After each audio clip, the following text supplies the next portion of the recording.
So we set up BizSmart essentially to help to create more scale-ups and help those that wanted to build scalable, successful and valuable businesses. I've got a reasonably extensive experience in business myself from the business school, but also working with big corporates.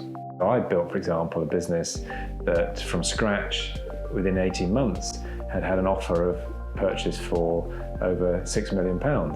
So I'd seen the highs of that, something that I'd created, but equally the lows, because at the end of the day that deal didn't go through. I'd seen how hard it was to do that. So I wanted to be able to help businesses in that aspect. Part of the challenge for me at the beginning was to put together some resources and a methodology and an approach that resonated with business owners, but that also provided real impact. So it's a combination of creating things from scratch, but also working with other people. The challenge, really, the real challenge initially was getting our first clients, because we got really busy really quickly, actually, by being very good at what we do and winning a public sector contract. So we suddenly found ourselves in a fortunate position of having lots of clients that we were being paid to deliver support with.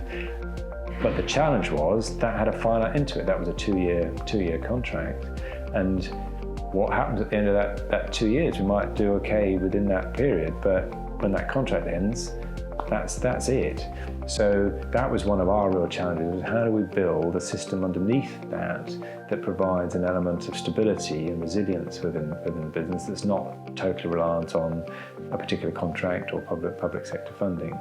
There were a couple of the challenges in the early years, and we saw the peaks and troughs that we typically see with businesses that we work with, where they might be busy at one time, but if that business is based on short-term transactional type work with clients, when they drop off, then you end up with a little bit of a trough, and it's trying to find that consistency, create recurring revenue streams that allow you to have that platform that enable you to grow from. And that's something that took quite a while for us to get together, to get that model right. And that's one of the reasons why people can benefit from the franchise aspect, is that because we've been through that process ourselves. And the focus on the scale-up journey itself has meant that we've been very focused about being able to deliver and work out what it is that we need to do. So all of our resources and our programs, our materials are designed around exactly that, for helping people to transition from one step to another.